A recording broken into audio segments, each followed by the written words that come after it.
Do you see the white hare standing still for a moment?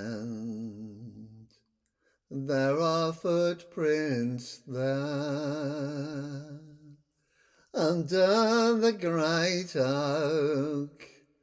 Oh, Ostara lies sleeping, and the Lord of the woods, he's awaiting. Yes, the Lord of the woods, oh, the Lord of the woods, yes, the Lord of the woods, he is awaiting. Do you know the story of Ostara and the hare? No? Well, it's high time you did. Now, to be honest, it's probably not the oldest story in the storybook, but it may well be based on a much older legend. And it's all about Ostara, who is goddess. She is goddess of dawn. She's a goddess of spring. She's a goddess of fertility. She's a goddess of new beginnings. But Ostara, she sleeps all through the winter. She sleeps deep, deep, deep down in the earth.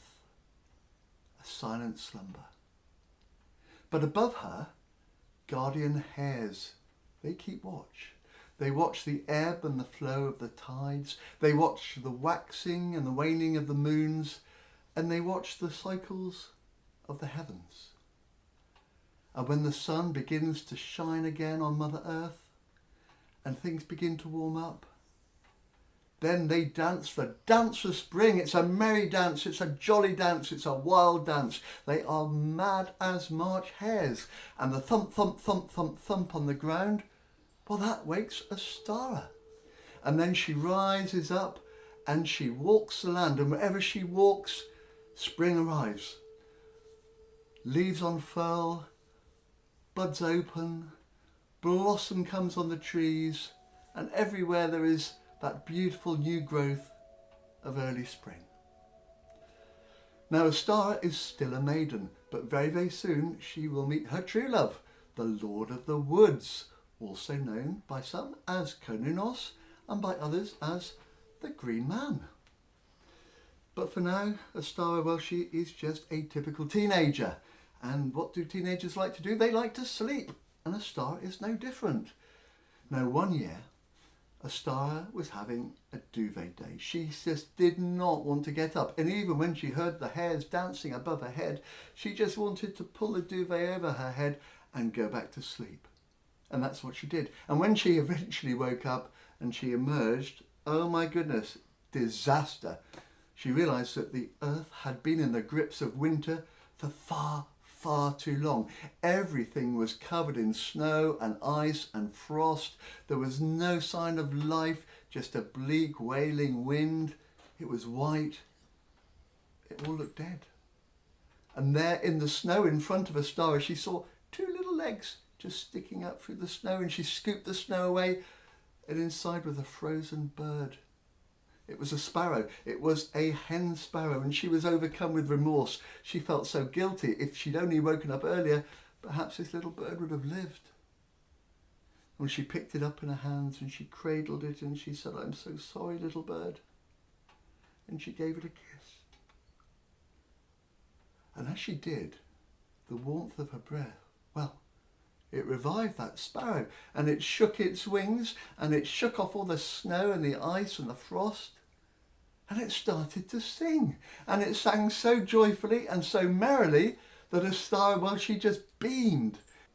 And as she beamed, well, the warm southerly winds started to blow in, and spring arrived. Now that little sparrow and Ostara, they became inseparable. In fact, it used to sit on her shoulder wherever she went. The sparrow was there. And every spring, Ostara would welcome in the warm weather. And every spring, that little bird would sing such a joyful song that all the birds that had migrated away to warmer climes for the winter, well, they would just flock back. And that's how it was for year after year after year. Then one year, while she was walking and bringing in spring, Ostara saw a strange thing. It was a hare, but not just any hare. This was the most amazing hare you have ever seen. He was tall, he was proud. And whereas most hares, well, they like to run away, not this fella. No, no, no, no. This fella was never going to be scared of anybody, not even Ostara. No, he was never going to flee from a fox or hide from a hawk. He knew who he was, and he was proud of it. But then the most funny thing happened. A really, really strange thing happened. You see, the hare, he turned from Ostara and he looked at that little hen sparrow on Ostara's shoulder, and pooh, he fell in love. He just fell in love in that instant. And he started to dance. And initially it was a slow, weaving, writhing dance, but then it became faster and faster and more frantic and more passionate. It was a dance of lust and longing and love, and he was leaping in the air, he was twirling, he was swirling, and well, Ostara, she just laughed at his antics. But then Ostara, she noticed the little sparrow on her shoulder. It too was beginning to dance. It too was entranced by the hare. And it was bobbing its little head in the rhythm of the hare's dance. And it was opening its wings, flapping gently. Wow. To be honest, Ostara felt a little pang of jealousy at this point. But the little sparrow just leapt down onto the ground, stood in front of the hare, and sang the most beautiful song of love. Well, Ostara, she didn't want to part with that sparrow. They'd been friends for so long, but she kind of knew what she had to do. So she stooped down and she picked up the sparrow and she gave it a little farewell kiss. And as she did so, there was a great flurry of feathers and then a second flurry of fur. And when it had all settled down, the sparrow had gone. But in its place was a beautiful, wonderful, proud, elegant doe hare, a Jill. And she stood beside her buck, the Jack. And the two hares, well, they ran off together.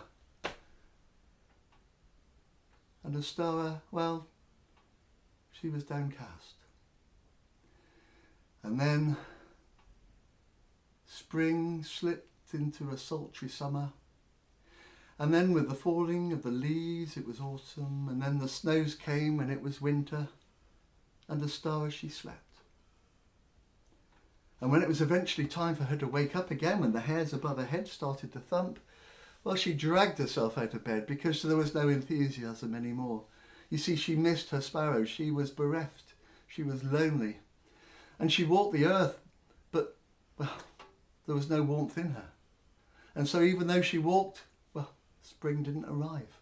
Spring didn't arrive. Everything stayed bare and barren and grim. But then Ostara heard a strange noise, and she looked and she saw the strangest of things, because it was a field of hares and they were dancing. In fact, no, it wasn't a field. It was field after field after field of hares, and they were all dancing a big circular dance. And some, well, they were dancing sunwise, others were dancing widdershins, each circle within a circle within a circle, all dancing in opposite directions. And they spied Ostara, and as they spied Ostara, they stopped their dancing and they formed an avenue for her. And as Ostara, she walked down that avenue, all the hares bowed. And she continued to walk and walk through the avenue of bowing hares until there at the centre she spied two hares, and she recognised them immediately. It was the buck and the doe, the Jack and the Jill hare, and they were sitting proudly on a nest, and in the centre of that nest was the most beautiful, brightly coloured egg. And as Ostara looked, the egg, it began to rock, and it began to roll, and it began to creak, and then it crunched, and then it cracked, and then it crumbled. And there was the most beautiful baby leveret. It was immaculate, it was perfect, it was utterly gorgeous. It was white as snow. And Ostara, she scooped down and she picked it up and she looked at it. And she held it against her cheek, and the hare, well, it tickled her nose. It tickled her nose, and she started to smile. And then she started to giggle, and then she started to laugh. And then it was a great guffawing laugh. And with that laugh, well, the warm southern winds came in again. And suddenly all the brown and the barren and the bleak grey landscape was flooded with green. And the leaves opened and the buds unfurled and the flowers grew back up and opened. And the birds were singing their carousing dawn chorus. Because, my friends, spring had come. And that is the story of Ostara and the hare. Do you see the white hare standing still for a moment? There are footprints there under the great oak. Oh, Ostara is rising, and the Lord of the woods, he is ready. Yes, the Lord of the woods, oh, the Lord of the woods. Yes, the Lord of the woods, he is ready.